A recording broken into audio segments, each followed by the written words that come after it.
I'm Paul. I am a Filipino martial artist. I'm 37. I've been training a long time. I'd say over 25, almost 30 years. I've been developing my own expression of martial arts, and I call it fluid tactics. Ethnically, I am Chinese, born and raised in the Philippines, specifically in Manila. So I don't know anything other than being Filipino culturally.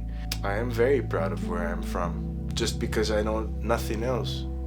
Manila's a crazy town, man. Manila can be the best city you've ever known just because you can do most things in good and bad. But Manila's a tough city. Lots of contrasts.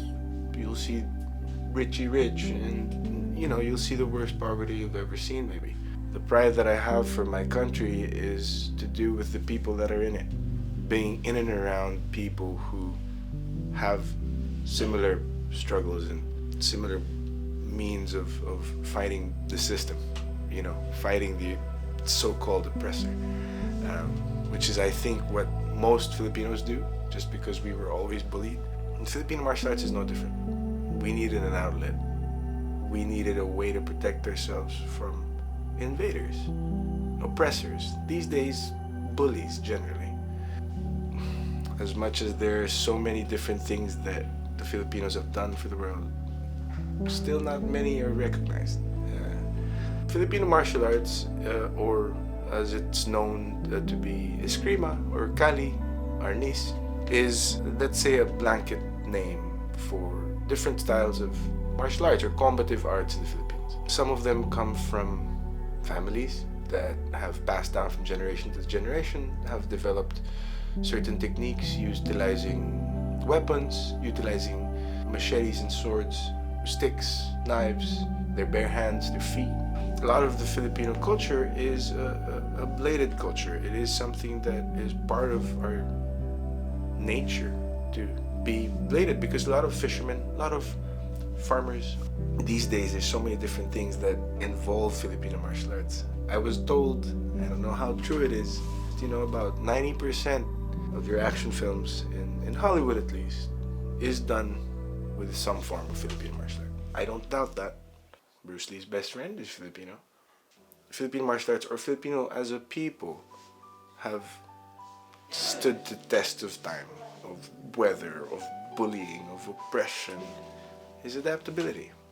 Everything that I do is to respect how I was taught. But at the same time, it's a constant battle between tradition, or at least how I understood tradition, and innovation. But teaching in itself, seeing growth, seeing change, seeing a person who was struggling with something change their mind about that very thing. People that are going through a traumatic experience, if it can be changed through movement, through martial arts, through learning how to have fun with punches and kicks. To me, teaching is the entire fulfillment of teaching, is to see the growth, is to see, quote unquote, lotus buds form and open from very murky water and very dirty situations and hard things, That's the payment. So I moved 5 years ago to the UK. It was very difficult in the beginning. Bringing Filipino martial arts to London, bringing my own expression of Filipino martial arts to London is very weighty, let's say. Very responsibility filled. Trying to bring the way that I was taught, pass it on to people that don't know my culture. There is a lot of pressure to that, to be able to pass it on the way that I believe will respect my teachers, respect the way that I grew up. Just now that I say it, it's very hefty to say, bringing that culture, at least my section of culture, to a different country, let alone London. This town ain't kind, man. Manila isn't kind either. And being able to have that contrast here, I think has been a good journey for me so far. it's taught me how to stick to some of the principles that I've had and some of the things that I've taught to do and to be and to express the way that I express it. Am I right? Probably not. Am I wrong? Not all the time. Do I genuinely want people to learn it? Absolutely. There's no other way for people to see what I see. Martial arts has done everything for me. Makes it a little bit easier to walk through life because I know I can take some hits, some pain, some forms of hardship. To me, martial art is not an activity because I learned it mostly was through pain. You understand, like the training and you're ripping your body apart and just to get yourself flexible or mobile or this and that. And without that, I don't think I'd have been as resilient as I am today.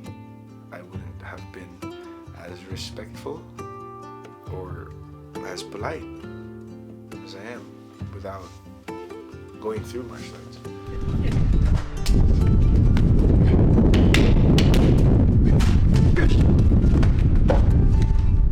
For the most part, I'm striving for my art to be promoted and for people to begin to maybe see it as not just an expression of an individual, but maybe something that they can take with them. The principles, the concepts, movement, take with them and also eventually pass on to other people. We don't take anything when we're dead, but we can leave something behind. We're all growing through different means, through different eyes and through different hands. Isn't that what a human being should be, man? Like, just be different from everybody else. And again, if there's a vessel or a method that they can use to get there, hopefully mine is one of them. Well, again, I say mine, it's a collection of everyone I've learned from. And that will never change.